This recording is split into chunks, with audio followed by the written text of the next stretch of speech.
नमस्कार, मैं हूं राज ठाकुर। आपके साथ भूपेंद्र सिंह हुड्डा प्रेस कॉन्फ्रेंस कर रहे हैं और मनोहर सरकार पर भूपेंद्र सिंह हुड्डा ने हमला किया है। उन्होंने कहा है कि 75% नौकरियों का क्या हुआ।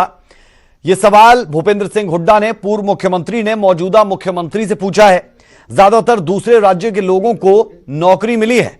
5 साल हरियाणा में रहने वाला हरियाणवी नहीं, सरकार ने 15 साल की अवधि घटाकर 5 साल की।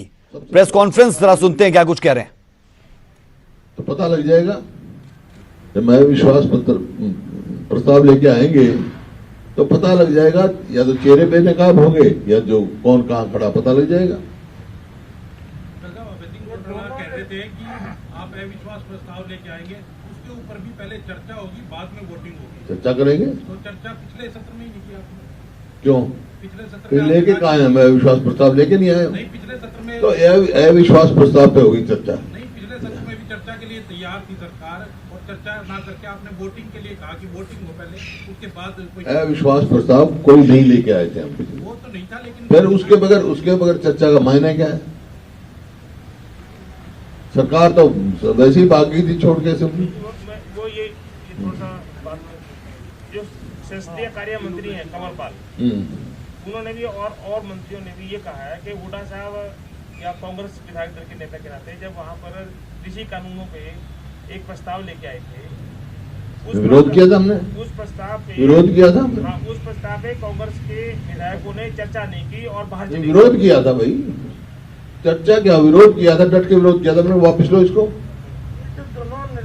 चर्चा की बात हो रही है, चर्चा से भाग गए। चर्चा तो उन्होंने कहा ही नहीं, चर्चा की तो उन्होंने चर्चा ही नहीं की। मतलब स्पीकर ने चर्चा नहीं करवानी चाहिए, नहीं, केवल वोटिंग किस बात की बात हो रही थी? पहले वोटिंग कराओ, जो कांग्रेस के एमएलए कह रहे थे। और तीसरी बात की कह रहे थे वो, पता लगता, क्योंकि कुछ लोग जिनका आप नाम ले रहे हो वो मिले रहे पहले, वो तो आप इस्तीफा देके चले गए। अब ऐसे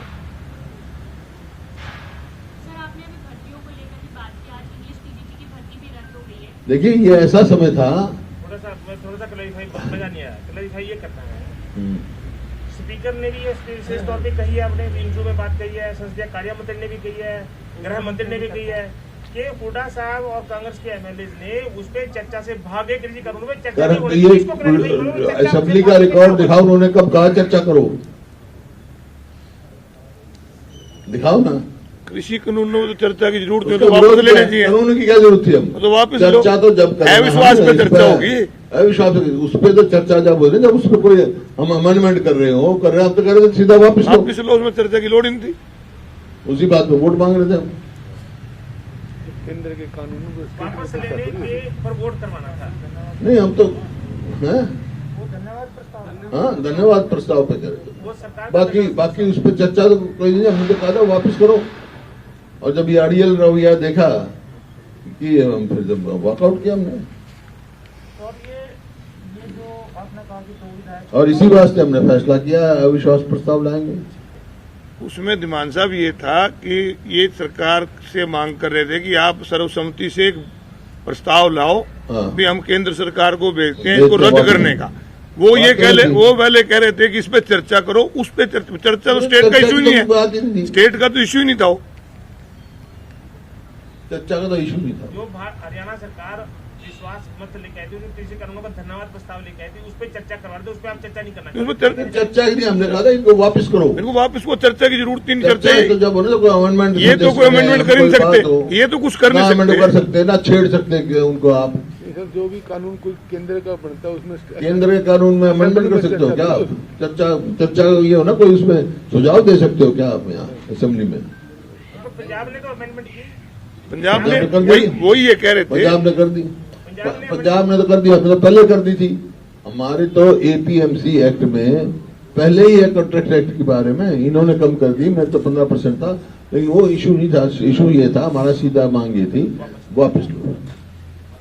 अभी आप जैसे विश्वास प्रस्ताव में अभी आपने कहा कि 2 विधायकों में तो सरकार को समर्थन ले दिया वापस, कोई आप किसी संपर्क में है कि अविश्वास प्रस्ताव पर आपका साथ देंगे? देखिए, तो मैं आपको नहीं बताऊंगा। तो भूपेंद्र सिंह हुड्डा नेता विपक्ष को आपने सुना, जो मौजूदा सरकार पर निशाना साध रहे हैं। अगली खबर का रुख कर रहे हैं।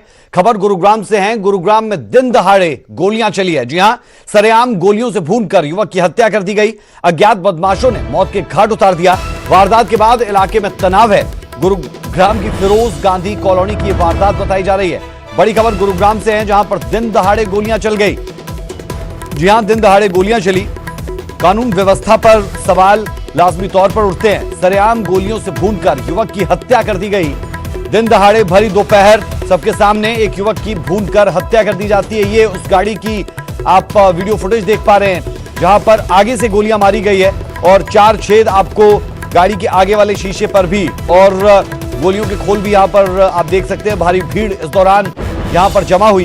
अज्ञात बदमाशों ने इस वारदात को अंजाम दिया है। एक युवक को मौत के घाट उतारा है। सरेआम गोलियों से भूनकर युवक की हत्या कर दी गई है।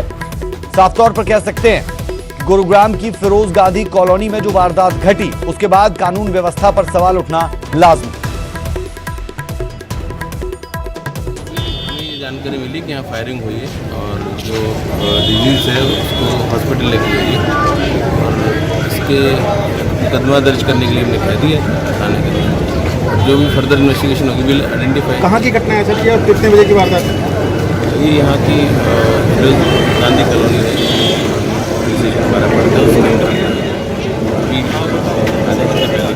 कितनी गोलियां मारी गई? वो भी कौन है मृतक, कहाँ का रहने वाला है? अभी तक जितना बताया गया है गाँव से। तो चलिए सीधे रुख करते हैं। गुरुग्राम का संवाददाता धर्मवीर शर्मा हमारे साथ जुड़े हैं। धर्मवीर, पहले तो दो सवाल कि जिन लोगों ने इस वारदात को अंजाम दिया, क्या वो पुलिस गिरफ्त में है, पता चल पाया वो कौन थे? और दूसरा अहम सवाल ये है कि जिस शख्स को मारा गया ये था कौन? बिल्कुल, देखिए मनीष नाम का ये युवक है जो कि गुरुग्राम के बसई गांव का रहने वाला है और ये 11 साढ़े 11 बजे के आसपास फिरोज गांधी कॉलोनी में अपने दोस्त से मिलने आया था। गाड़ी में ही बैठा था और गाड़ी में बैठ के ही अपने दोस्त से मिला था।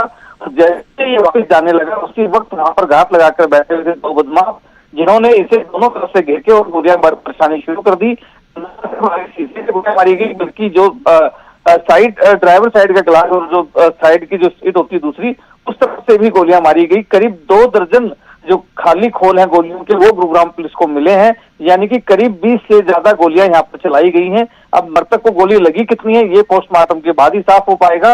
गुरुग्राम पुलिस फिलहाल इसको सभी एंगल से जांच कर रही है कि कहीं कोई पुरानी रंजिश तो नहीं है या फिर कोई गैंगवार तो नहीं है, क्योंकि इन दोनों ही पहलुओं पर गुरुग्राम पुलिस जांच कर रही है। अभी तक किसी की गिरफ्तारी इस पूरे मामले में नहीं हुई है। आसपास के घरों में जो सीसीटीवी फुटेज थी उसको गुरुग्राम पुलिस ने अपने कब्जे में लिया है। उसी में दिखाई दे रहे हैं कि जो 2 युवक हैं वो वहीं पर आसपास ही बैठे थे और उसके बाद वो इस वारदात को अंजाम दे करके वहां से पैदल ही चले जाते हैं। लेकिन हो सकता है कुछ दूरी के ऊपर उन्होंने अपनी गाड़ी या मोटरसाइकिल खड़ी हो, उसके बाद वो फरार हुए हों। फिलहाल उनकी जो तस्वीरें हैं वो जरूर सीसीटीवी में कैद हुई हैं जो गुरुग्राम पुलिस के कब्जे में है। बेहद शुक्रिया धर्मवीर इस जानकारी के लिए। तो दिन दहाड़े 2 दर्जन से ज्यादा गोलियां बरसाई जाती है और बड़े आराम से वारदात को अंजाम देने वाले मौके से फरार भी हो जाते हैं, लेकिन उनका अब तक कुछ पता नहीं।